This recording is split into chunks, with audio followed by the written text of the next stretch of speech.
Hi everyone, this is King Arthur Valiente Vlogs and welcome back to my YouTube channel.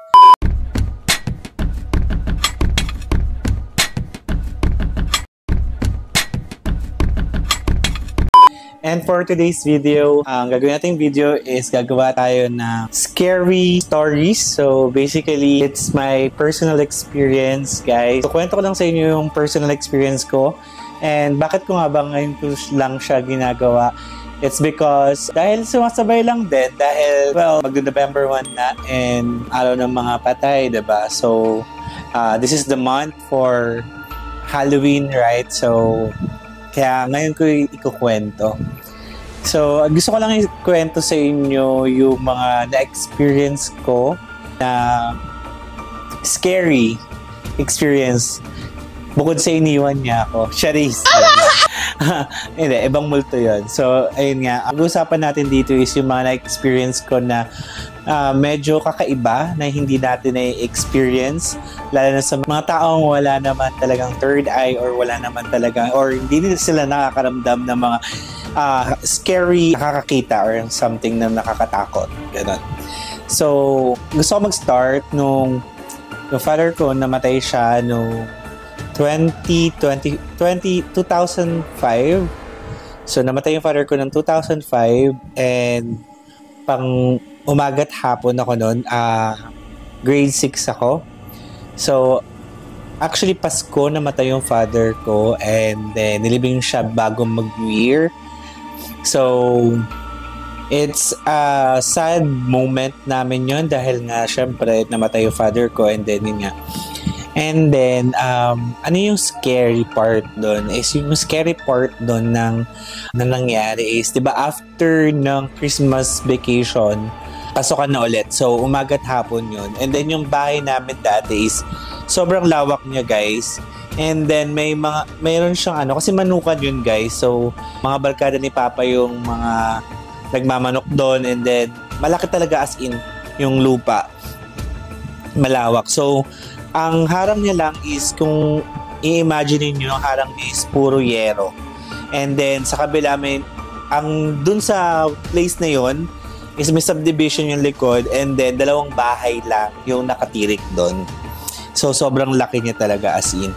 And then yun nga yung bahay namin nasa dulo, tabi lang siya ng ilog. So since namatay yung father ko, gusto ng mother ko na parang yung lupa namin is palagyan ng sariling bakod. So, nilagyan ng sariling bakod. Nung nilagyan ng sariling bakod yon, before palagyan ng sariling bakod yon, nung nilibing yung father ko, bago pa magpasukan, is naramdaman ko yung father ko. So, naramdam ko talaga siya. Nagkasakit ako noon. And then, sobrang lamig na pakaramdam ko. And then, feeling ko niyayakap niya ako. So, di ba sa mga Ilocano, if makaka-relate ka, sa mga Ilocano, may papag yan sa ilalim ng puno. So, may papag kami noon. So, yung papag namin is doon. So, kumbaga sa Tagalog is yung parang kama siya. So, nandun sa labas siya, nasa ilalim siya ng puno. So, nung kakalibing lang ng father ko, nilagnat ako noon and then sobrang lamig ng pakiramdam ko. Dos morning yun, doon ako humiga ako doon sa papag para magpainit kasi nga sobrang lamig talaga niya. Kaso, yun nga, feeling ko si Papa talaga yun. So, yun naramdaman ko. Medyo scary na rin yung part na yun. And then yun na, going back dun sa pinalagyan na ng fences, like kawayan lang, di naman uso yung mga bakal na gate. Before, gusto na rin naman nun. Pero, kasi parang provincial life pa din. So, kawayan yung ginawang harang. And then, sabi ko nga, dalawang bahay lang yung nakatirik, dulo sa dulo. So, grade 6 ako nun. Pag umuwi ako, walang tao sa bahay. Yung mother ko kasi nag-work na that time. And then, kinuha niya na rin si Ara, yung bunso namin. And then, uuwi ako. So, umaga't hapon yun. Shout out kay Ate Connie. Yun yung kapitbahay namin sila Ate Connie noon. So, pag pupunta ako ng bahay, may mga naririnig ako, lalo na pagbubuksan ko yung gate. May naririnig akong something. So, aatras na ako niya. Kasi pag umaga't hapon ka, di ba, kailangan uuwi ka ng tanghali para kumain ka and then babalik ka ulit ng hapon, papasok ka ulit. So, tanghali yon. So, pagkabukas ko ng gate, may mga naririnig akong something. umaatras na ako. Pag-atras ko noon, pupunta ako doon sa bahay nila Ate Connie. Imbis na kakain ako sa bahay kasi may bigas naman doon or iniiwanan naman kami ng pagkain nila mama noon that time. Hindi ako makapag saing and then makapaganda ng pagkain ko. And then pinapakain na lang ako nila Ate Connie. And grateful ako kasi thankful din ako kala Ate Connie kasi pinapakain nila kami that time. So yun yung unang-unang na-experience ko na medyo scary. Kasi hindi ako sanay na may namatay sa family and then, di ba maingay kapag kunwari naburol, ganun, maingay talaga, maraming tao, pero pagtapos nun, wala ng tao, kami na lang ulit, so, sobrang tahimik. As in, yung pumapasok sa tenga ko is kung ano-anong sounds. So, yun yung scary part na yung feeling ko na yung feeling mo na may tumatawag sa'yo lagi. Like, naalala mo kasi yung father mo before, like kunwari ako, yung father ko, lagi kami tinatawag. So, pag bubuksan ko yung gate, narinig ko yung sa loob ng bahay na parang niya akong tinatawag. So, yun yung part ng medyo nakaka-scary rin ng nilibing yung father ko. Then after that, next na scary moment na-experience ko is yung sa Bon Air. Shout out sa mga taga Bon Air dyan. So sa Bon Air Homes, si mother kasi is first nangatulong muna siya nung namatay yung father namin and then bago siya nakapag-work sa government. So yun, nangatulong siya that time. May nalagaan siya mga Hapon, mga Pinoy, Japanese Hapon. So sila yung mga best friend natin yan na nasa Japan na ngayon. So inalagaan niya yun. So first time ko pumunta doon sa bahay nila. And first time ko lang din makakita ng white lady that time. So, nakakita ako ng white lady as in. Nakakaloka yon. And then, natakot ko lahat ng tao doon sa bahay. Kasi mama, parang nag-off yata siya or umalis siya that time. So, ako yung iniwan niya doon sa bahay. Kasi mahilig kasi ako pumunta doon. And then, parang tinutulungan ko si mama. And then, syempre, kalaro ko na rin naman yung mga alaga niya that time. So, naglaro kami. And then, naalala ko noon that time is, nagtitimpla si Cherilyn na pineapple doon kasi yung likod nila actually walang walang bubong. Wala siyang extension. So, makikita mo sa labas is may mga pa siya. Kasi yung mga bahay before sa Bon Air, wala pang extension likod. So, bukas pa siya, open pa siya. So, doon ko nakita yung white lady, nakatingin siya sa akin. So that's the tapos pagdating ko ng bahay, umiiyak talaga ako. And then sinabi ko sa kanila, nakakita ko ng white lady, ganyan, kasi grabe, as in. Tapos hindi kami natulog doon sa bahay. Alam mo, sa kami natulog sa kapitbahay. Shout out. Then po basta sa mga friends din namin doon sa Bon Air. So nakatulog kami noon kila Sharla.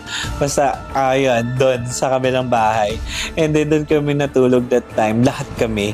Dahil nga doon sa nakita ko and then na-experience ko. After that, pinagalitan ako. Kinaumagahan, dumating na yung mother ko, pumasok na, pinagalitan ako ng nanay ko. Ano daw pinagsasabi ko sa mga... Kasi bata pa naman ako doon. Ano ba pinagsasabi ko daw sa mga yon? And then, yun nga. So, that's the first time that I saw ng white lady and kakaiba. Diba? So, yun. And lumaki na kami. Nung lumaki kami, eventually lumaki na kami, kami. Syempre nagkaisip na kami. Pag nagpagkukwentuhan namin, talagang meron daw talaga sa bahay na yun. And then talagang scary talaga yung house na yun. So, marami talagang nagpaparamdam and everything. So, talagang nakakatakot siya. And then, yung next na experience ko, ito malaki na talaga ako nito. Malaki na ako, parang basta na ako. Na ako. So, ito naman, naginuman kami noon kila Harry sa bahay nila. May tumawag sa name ko. So, that's the second na nakakatakot talaga na experience ko. Not really nakakatakot kasi may mga kasama kami at nagiinuman lang kami noon. And then, wala naman kaming eksena or something. Parang may birthday doon yata kalahari doon that time. And then, nagbibidyo okay kami. And then, may tumawag ng name ko. So, tumawag na name ko. Narinig din naman siya ni Nanay Apple na, ayun nga, na may tumawag talaga sa name ko. So yun, shoutout kay Nanay Apple kasi yun nga, dalawa kami nakarinig. And then, next is yung may babaeng dumaan doon sa poste. Sa tapat kasi ng bahay nila, may malaking poste. So may babaeng dumaan doon, nakita ko talaga siya. And hindi lang din ako yung nakakita, si Nanay Apple din, nakita rin niya, pero walang tumagos. So yun yung mga experience ko na nakakita talaga ako. And then next, nagiinuman ulit kami, doon ulit kila Hari. So yun, yung talisay kasi, yung puno ng talisay is nasa likod ng bahay nila Princess pa. Doon pa sa likod. Shoutout po sa mga taong nababanggit ko. So doon pa yung talisay, then nagiinom kami. And then eventually, di ba, sobrang ingay ko, sobrang daldal ko, as in, ay ingay-ingay, kanta-kanta, ganyan. Maya-maya, bigla na lang may bumato or bilog, as in bunga talaga siya bunga ng talisay. And sobrang layo talaga ng bunga ng talisay.